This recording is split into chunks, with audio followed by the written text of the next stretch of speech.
Good morning, everyone. Have you ever had someone in your life who only reaches out when they need something?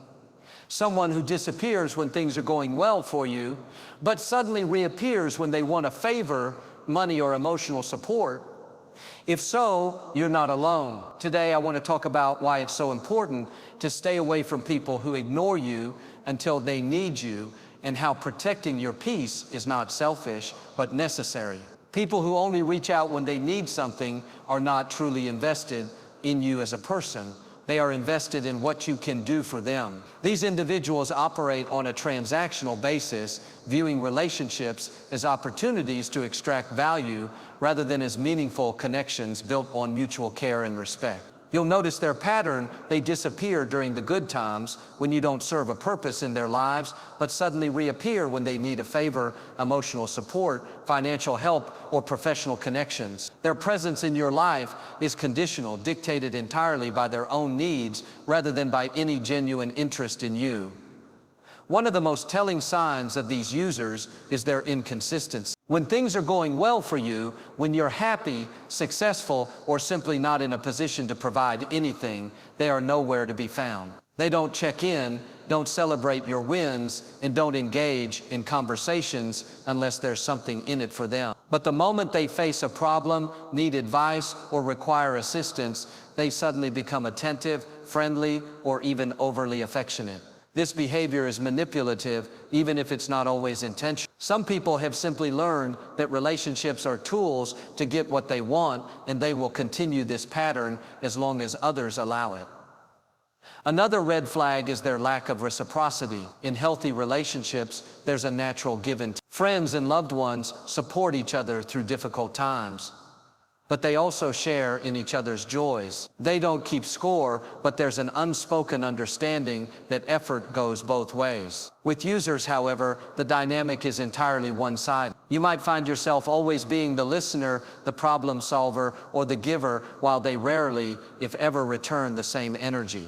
If you were to stop offering help, you'd likely notice their sudden distance. This is a clear indicator that their interest in you is purely functional, not emotional. It's also important to pay attention to how they make you feel after interactions. Do you leave conversations with them feeling drained, unappreciated, or even used? Do you notice that they only reach out when they're in crisis, yet are absent when you need support? Emotional exhaustion after dealing with someone is a strong sign that the relationship is unbalanced. Users have a way of making every interaction about themselves, leaving little room for your needs or feelings. Over time, this can erode your self-worth, making you question whether you're valued for who you are or just for what you can provide. Some people may not even realize they're doing this. They may have grown up in environments where relationships were transactional, or they may lack the emotional intelligence to recognize their own behavior. Others, however, are fully aware and simply don't care, seeing people as stepping stones to their own goals. Regardless of intent, the impact is the same. You end up feeling like an afterthought, only worth attention when you're useful. The key to dealing with these individuals is awareness. Once you recognize the pattern, you can stop internalizing their behavior as a reflection of your worth. Their actions say everything about them and nothing about you. You deserve relationships where you are valued consistently, not just when it's convenient for someone else. By identifying these users early, you save yourself time, energy, and emotional labor that could be better spent on people who genuinely care. The first step in reclaiming your peace is seeing these dynamics for what they are and refusing to let them dictate your sense of value. Explain Keynote 2 in 700 words without headings. In conclusion, a healthy relationship, whether it's a friendship, romantic partnership, or family bond, is built on mutual effort and genuine reciprocity. When we talk about demanding reciprocity, we're not suggesting that relationships should be transactional, where every favor is tallied and every kindness must be immediately returned. That would turn human connection into a cold calculation. Instead, true reciprocity is about an underlying balance of care, respect, and presence. It's the natural flow of giving and receiving that happens when two people truly value each other. Think about the people who matter most in your life. The ones who stick around through good times and bad, who celebrate your successes without envy, who listen when you need to talk, and who show up when it counts. These relationships thrive because both people are invested. There's no scorekeeping, but there is an unspoken understanding: I've got your back, and I know you've got mine. This is the foundation of trust and emotional security. Now contrast that with relationships where you're the only one making an effort. You're always the one initiating plans, checking in, remembering important dates, or offering support. When you need something, suddenly the other person is too busy, distracted, or unavailable. These one-sided dynamics leave you feeling drained and questioning your own worth. You might even find yourself making excuses for them. Maybe they're just busy, or I shouldn't expect too much. But deep down, you know the truth. This person doesn't prioritize you the way you prioritize them. Reciprocity isn't about perfection. Everyone goes through seasons where they have more to give, and seasons where they need to lean on others more heavily. Life gets messy, and true friends understand that. The difference lies in the overall pattern. Does this person make a consistent effort to stay connected, or do they only appear when they need something? Do they express gratitude for your support, or do they take it for granted? When they're in a better position, do they reciprocate the care you've shown them? One of the most painful realizations is that some people will happily accept your love, time, and energy without ever intending to give anything back. They may not even realize they're doing it. Some people grow up in environments where they were always the center of attention, or where relationships were based on what people could do for each other rather than genuine connection. Others are fully aware but don't care, viewing kindness as weakness to exploit. Either way, the result is the same: you're left feeling used and unimportant. This is why setting standards for reciprocity isn't selfish, it's an act of self-respect. It means refusing to pour into people who wouldn't do the same for you. It means recognizing that your time, energy, and emotional resources are finite and valuable. Every moment spent chasing someone who doesn't value you is a moment stolen from the people who truly do, or from yourself. Demanding reciprocity also means being honest about your own behavior. Are you giving from a place of abundance and genuine care, or from a place of fear? Fear of being alone, fear of conflict, fear of not being good enough. Sometimes we enable one-sided relationships because we confuse constant giving with being a good person.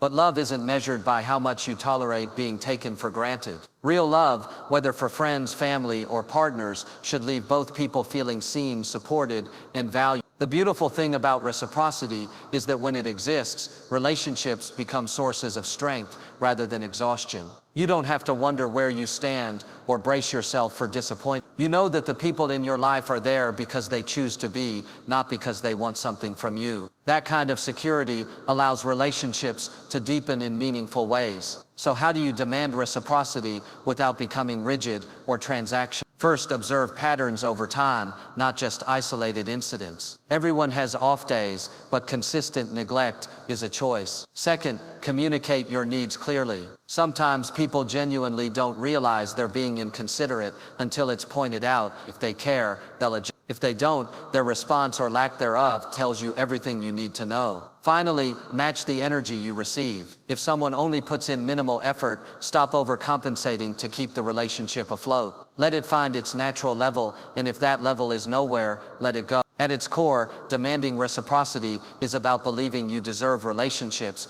where your presence is valued as much as your usefulness. It's about refusing to settle for breadcrumbs when you're offering a full meal. And most importantly, it's about making space in your life for the people who will love you, not just for what you do, but for who you are. Explain Keynote 3 in 700 words, without headings, in conclusion. Protecting your peace is one of the most radical acts of self-care you can practice, especially when it comes to relationships that drain more than they replenish. We often underestimate how much emotional energy we expend on people who don't deserve it. The chronic complainers who never take advice, the fair-weather friends who disappear when life gets hard, and especially those who ignore you until they need something. These unbalanced relationships create a constant low-grade stress that accumulates over time, leaving you emotionally depleted without always realizing why. Your peace isn't just about avoiding obvious conflicts, it's about preserving the mental and emotional space needed to thrive, rather than just survive your interactions with others. The concept of protecting your peace goes beyond simply removing toxic people from your life, though that's sometimes necessary. It's about developing the discernment to recognize which relationships deserve your limited time and energy, and having the courage to act on that knowledge. Every person you allow into your inner circle affects your mental state, whether you consciously acknowledge it or not. Think about how you feel after spending time with different people in your life. Some leave you feeling inspired and energized, while others leave you exhausted, even if you can't pinpoint exactly why. That lingering emotional residue is your psyche telling you something important about the health of that relationship. What makes peace stealers particularly dangerous is how they often disguise their behavior as normal social interaction. They might frame their constant neediness as just being honest, or their emotional dumping as trusting you. But there's a fundamental difference between mutual vulnerability and using someone as an emotional landfill. True connection involves both giving and receiving, while peace stealers specialize in taking while offering little in return. Over time, this imbalance creates resentment, not just toward them but toward yourself, for allowing the pattern to continue. That's why protecting your peace isn't selfish. It's actually the most responsible thing you can do for both yourself and your relationships. The process of protecting your peace begins with self-awareness. Notice how specific interactions affect your mood, energy levels, and even physical well-being. Do certain people's phone calls make your stomach clench? Do you dread seeing their name pop up on your screen? These bodily reactions are important data points telling you this relationship may be costing you more than it's worth. Many of us have been conditioned to ignore these signals, to be nice at all costs. But that conditioning comes at the expense of our mental health. Protecting your peace means honoring those physical and emotional responses rather than rationalizing them away. Boundaries become essential tools in this peace protection process. Contrary to popular belief, boundaries aren't about controlling other people's behavior. They're about controlling your own exposure to behaviors that disturb your equilibrium. This might mean limiting conversations with someone who always leaves you feeling drained, or being selective about when and how you make yourself available to chronic users. The key is implementing these boundaries before reaching the point of resentment. It's far healthier to say, "I can't talk right now," when you first feel your energy dipping, than to endure hours of emotional labor only to blow up later. Protecting your peace also requires redefining what it means to be a good friend or family member. Many peace stealers rely on social guilt to keep their targets compliant. The unspoken expectation that you must always be available, always understanding, always willing to drop everything for their needs. But true healthy relationships don't demand constant self-sacrifice. They allow space for both people to have needs, to set limits, and to occasionally say no without fear of punishment or abandonment. When you start protecting your peace, some people will inevitably accuse you of changing or becoming selfish. This is often less about your actual behavior and more about their frustration at losing easy access to your energy. The cumulative effect of protecting your peace is profound. As you become more selective with your emotional investments, you'll notice subtle but powerful shifts in your overall well-being.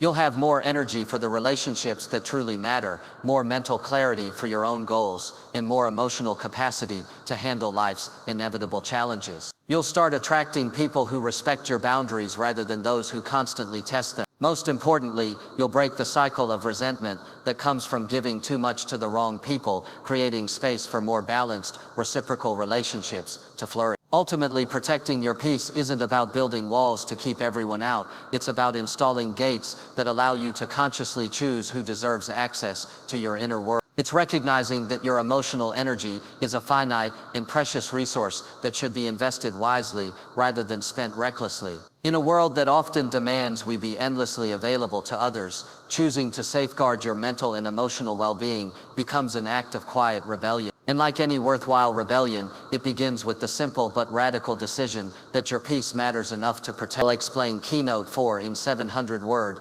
without headings and conclusion. Learning to set boundaries with people who only reappear when they need something is not about being harsh or cutting them off entirely. It's about establishing self-respect while maintaining your dignity. These individuals often operate under the assumption that you'll always be available when it's convenient for them, and breaking this pattern requires conscious, deliberate action on your part. The first step is recognizing that you have every right to determine how others treat you. Many people struggle with this because they fear being seen as rude or unkind, but there's a profound difference between being cruel and refusing to be taken advantage of. Setting boundaries is simply the practice of defining what behavior you will and won't accept from others.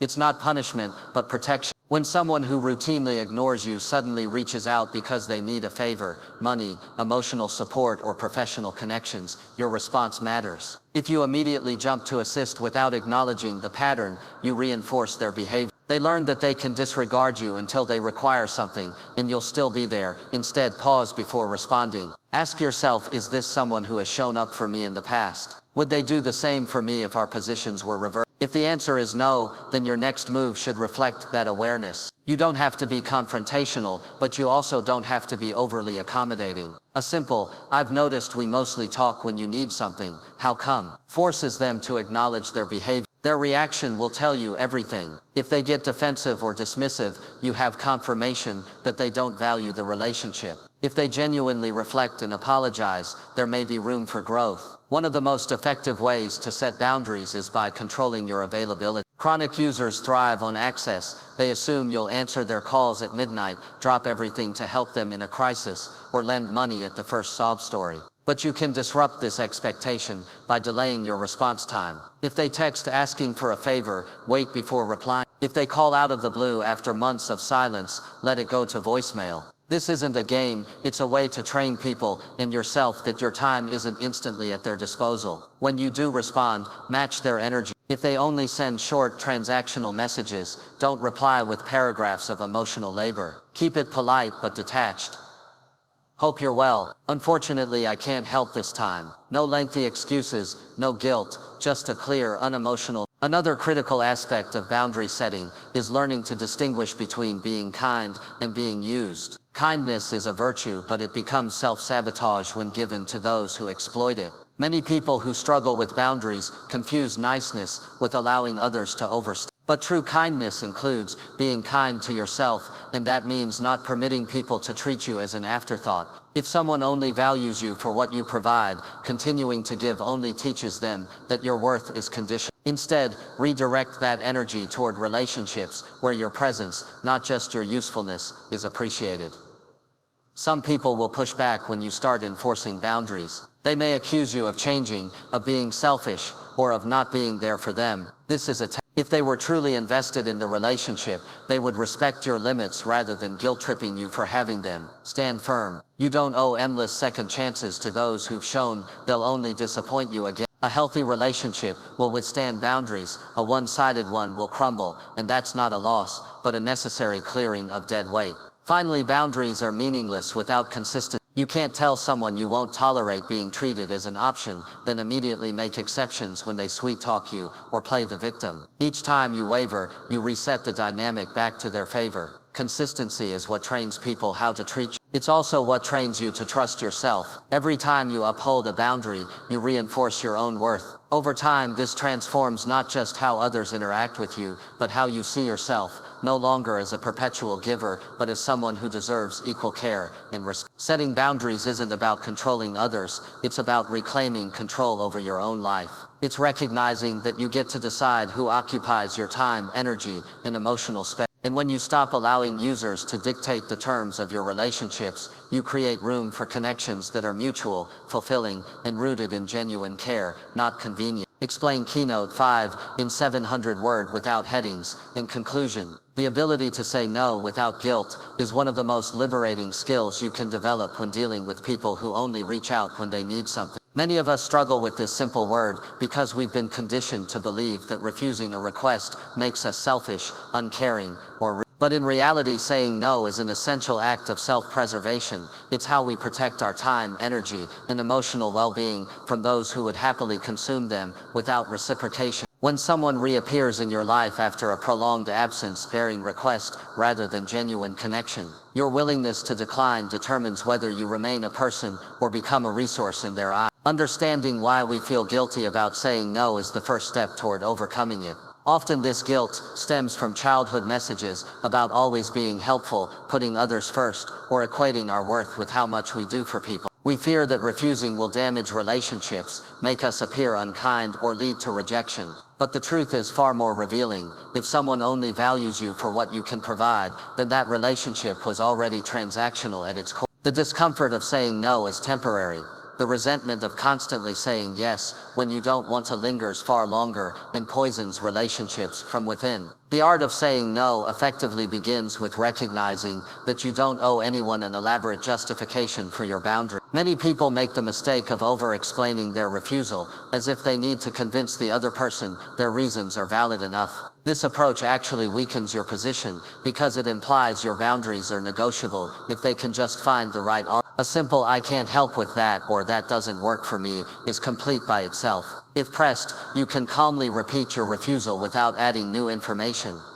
A technique called the broken record method that prevents you from being drawn into debates about your boundaries. Timing also plays a crucial role in saying no effectively. When dealing with habitual users, it's important to decline early before they become invested in your compliance. The longer you hesitate or show uncertainty, the more they'll pressure you with emotional appeals or guilt trips. Responding promptly with a clear refusal establishes that you're not open to negotiation. This might feel uncomfortable at first, especially if you're used to accommodating others, but that discomfort is actually growth. You're retraining both yourself and others about what behavior to expect from you. Another critical aspect is separating the request from the relation. Many people struggle to say no because they confuse rejecting a favor with rejecting the person. But healthy relationships can withstand occasional refusals. In fact, they're strengthened by honest communication rather than obligatory compliance. If saying no to a request damages the relationship, that reveals its true nature. It was never about mutual care, but about what you could provide. This realization, though painful, is ultimately empowering because it frees you from investing in connections that don't truly value you. The emotional aftermath of saying no often requires more work than the refusal itself.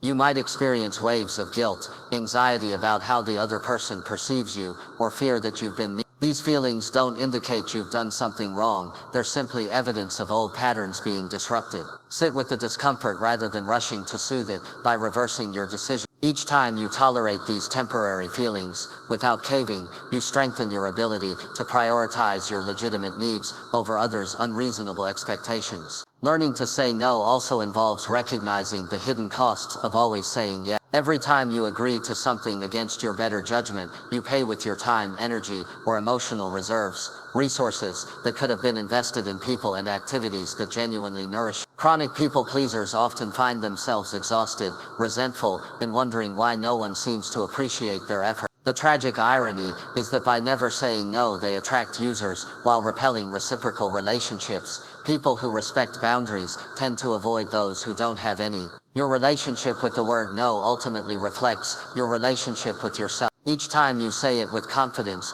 you reaffirm that your needs matter. Each time you resist the urge to justify or apologize excessively, you demonstrate self-respect. And each time you withstand the temporary discomfort of refusal, you build emotional resilience. The people who deserve to be in your life will understand that sometimes no is the necessary and healthy response, and those who don't were never truly there for you in the first place.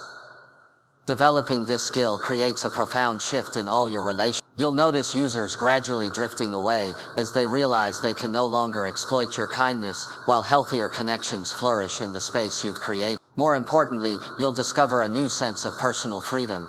The liberation that comes from knowing your worth isn't tied to your usefulness to others. Saying no to what drains you means saying yes to what truly matters: your peace, your growth, and relationships built on mutual care rather than convenience.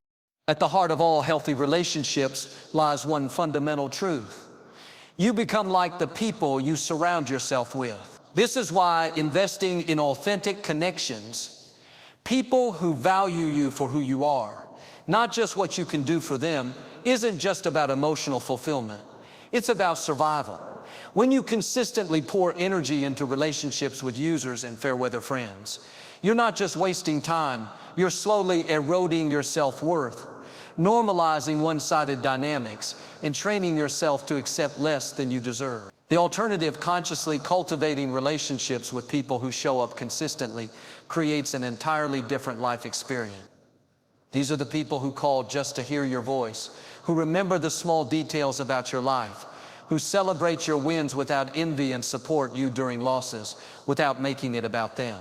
They're not perfect, but their care isn't conditional on what you can provide. Authentic connections share several unmistakable qualities that set them apart from transactional relationships. First is presence, not just physical proximity, but emotional availability. These are people who listen actively rather than waiting for their turn to speak, who engage with your thoughts rather than steering conversations back to themselves. Their interest in your life isn't performative. They ask follow-up questions about things you mentioned weeks ago because they genuinely care. Second is reciprocity, not in a tit-for-tat accounting sense, but as a natural flow of giving and receiving. Sometimes you support them, sometimes they support you, but over time the energy balances without needing to be tracked. Most importantly, these relationships have staying power. They don't disappear during difficult seasons or only reappear when they need something. They're constants in your life. The process of investing in these relationships requires intentionality. Start by identifying the people in your life who already demonstrate these qualities. The coworker who checks in when they sense you're stressed. The friend who remembers your coffee order. The family member who calls just to say hello. These may not be the loudest or most dramatic relationships in your life, which is exactly why they're valuable. Then consciously nurture these connections. Reach out without an agenda, celebrate their successes, and make time for them even when you're busy. This isn't about keeping score, but about creating a positive feedback loop where mutual care becomes the norm rather than the exception. Simultaneously, you'll need to create space for these healthy relationships by distancing yourself from chronic use. This doesn't necessarily mean dramatic confrontations or ultimatums.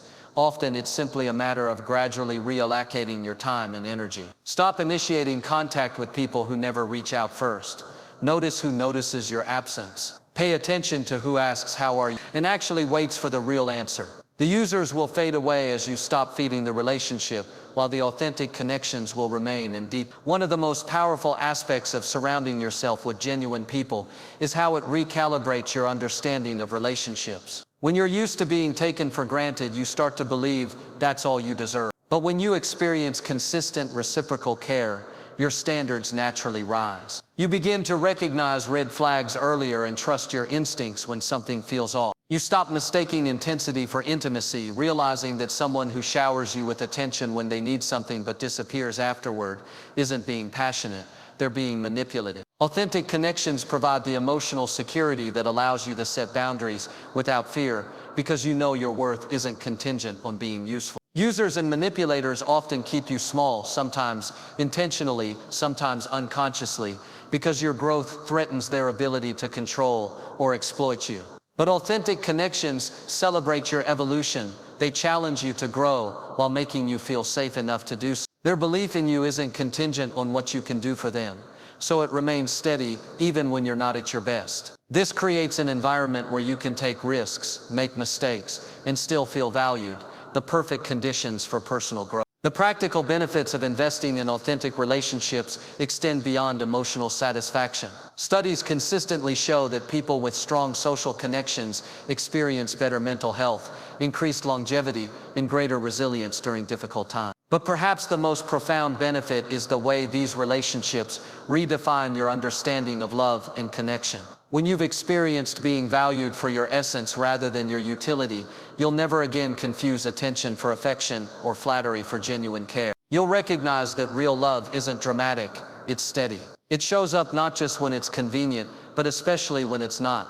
And once you've known that kind of connection, you'll never settle for less. Building this network takes time and courage. Courage to let go of relationships that drain you, patience to nurture the ones that sustain you, and faith that what you're creating matters more than what you're leaving behind. But every step toward authentic connection is a step toward a life where you're seen, valued, and loved for who you truly are, not just for what you can provide. And that transformation makes every difficult choice along the way worthwhile.